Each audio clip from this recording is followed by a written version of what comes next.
안녕하세요. 미래에셋대우 스마트머니 진행을 맡은 김경아입니다. 최근 우리나라뿐만 아니라 미국, 유럽, 아시아의 주가 변동이 큰 상황인데요. 우리 똑똑한 투자자분들이라면 이런 흐름 놓칠 수 없겠죠? 그래서 오늘은 세계 경제의 흐름을 보여주는 미국 대표 지수에 대해 알아보는 시간 갖겠습니다. 안녕하세요, 본부장님. 안녕하세요. 네, 요즘 투자자분들도 이 미국의 주가 지수에 굉장히 관심이 많다고 들었어요. 네, 그렇습니다. 미국은 전 세계에서 가장 큰 소비 시장을 형성하고 있고 미국 대형 플랫폼 기업들이 있기 때문에 세계 경제 흐름을 보기 위해서는 미국 시장을 보시는 분들이 많죠. S&P 500 같은 경우가 미국 주가 지수를 대표하는 대표적인 지수라고 할 수 있는데요. 네. 뉴욕 증권거래소나 나스닥 증권거래소의 시가총액 상위 500개, 500개 대형 우량주로 지수가 구성되어 있습니다. 이는 업종과 섹터를 대부분 커버하고 있기 때문에 미국 증시를 보는 가장 좋은 방법이다, 이렇게 설명드릴 수 있겠습니다. 그렇다면 이러한 S&P 500 지수를 산출하는 방식이 있을 텐데요. 이 지수는 어떤 방식으로 구성을 하고 있을까요? S&P 500은 시가총액 가중 방식을 적용하고 있습니다. 네. 시가총액 가중 방식이라 하면 시가총액이 높은 종목은 높은 비중으로, 시가총액이 낮은 종목은 낮은 비중으로 해서 네. 구성하는 방식을 말하고 있는데요.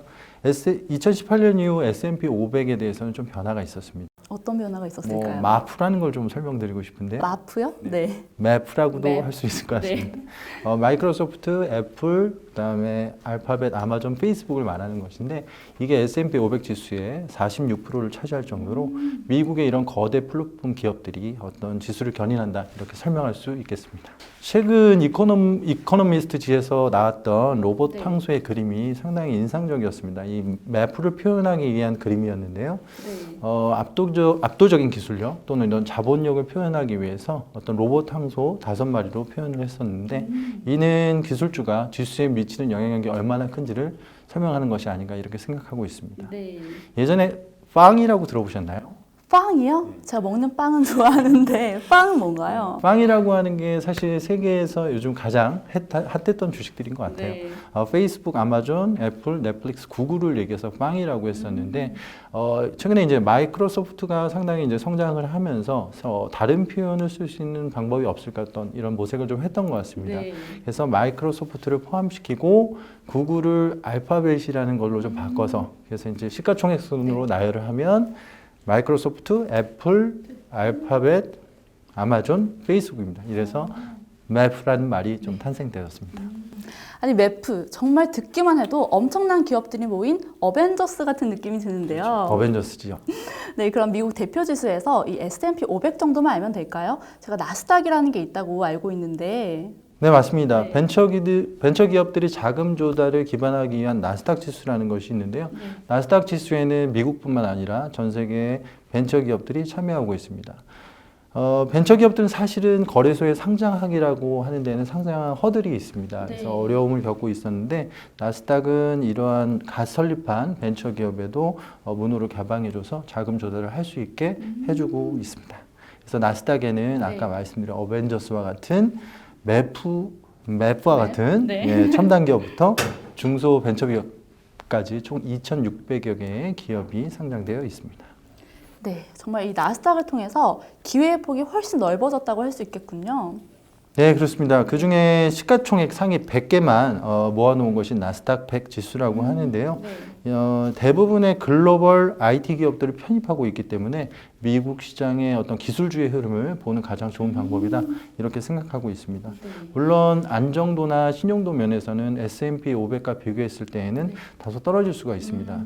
그렇지만 높은 수익을 낼 수 있는 또는 네. 각 기업들의 잠재력이 있기 때문에 많은 투자자들의 관심이 있는 상황이다, 이렇게 설명드릴 수 있겠습니다. 네, 저 또한 지금 막 관심이 더 생기는데요. 나스닥 100 지수에 대해서 조금 더 설명해 주실 수 있을까요? 네, 그렇습니다. 그 나스닥 100 지수에서 설명드리고 싶은 게 있는데요.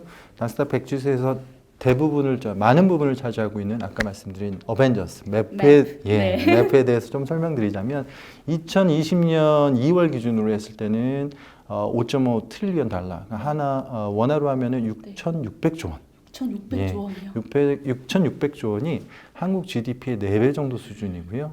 옆나라 일본 GDP의 90% 수준입니다. 이런 매프의 시가총액이 결국 의미하는 것은 네. 어떤 이러한 기업들 또는 각각의 기업들이 어떤 한 국가의 경쟁력을 넘어서고 있다. 이렇게 좀 표현드릴 수 있을 것 같고요.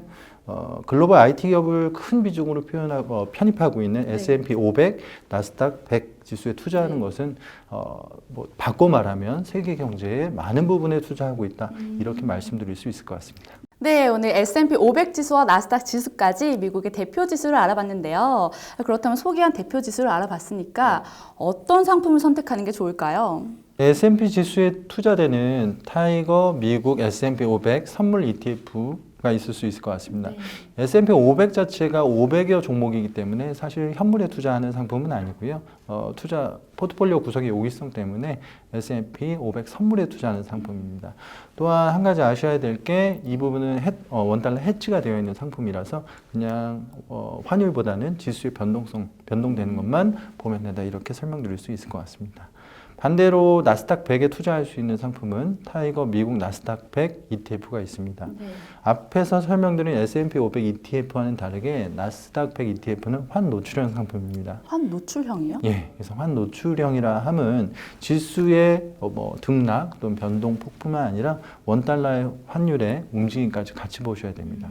다만 나스닥 100의 경우는 S&P 500 대비해서 변동성이 좀 높기 때문에 네. 지수가 변동성이 높아져 좀 하락하더라도 하락할 때는 아무래도 안전자산인 원달러 환율이 조금 올라가겠죠. 네. 그래서 달러 가치 상승에 따라서 지수 하락에 대한 부분을 좀 상쇄할 수도 있는 그런 긍정적인 부분도 있습니다. 정말 그렇겠네요. 그런데 반대로 이 변동성이 작아진다면요? 변동성이 작아지는 경우에는 주가지수가 상승을 할 수가 있지만 네. 원화 가치가 상승함에 따라서 주가지수의 상승만큼 ETF의 가격이 상승하지 못할 수도 있습니다. 이 부분은 투자자분들께서도 유의하셔야 되는 부분인 것 같고요. 따라서 투자자들 분들께서는 S&P 500 선물 ETF 또는 나스닥 100 ETF 이런 미국 지수에 투자하실 때에는 반드시 투자 설명서를 읽기를 권장드리겠습니다. 네. 이는 타이거 ETF 홈페이지에 나와 있기 때문에 쉽게 찾아서 읽어보시는 데 문제가 없을 것 같습니다. 네, 저도 한번 꼭 읽어보겠습니다. 오늘 미국의 대표 지수에 이어서 타이거 미국 S&P 500 선물 그리고 미국 나스닥 100에 대한 소개까지 말씀 너무 감사합니다. 제가 감사합니다. 네. 설명해주신 이 미국 주식시장을 대표하는 지수를 통해서 세계 경제 전방의 동향을 파악하여 많은 투자자분들께서 더 좋은 투자하시길 진심으로 응원하겠습니다. 그럼 오늘 말씀 너무 감사했습니다. 감사합니다.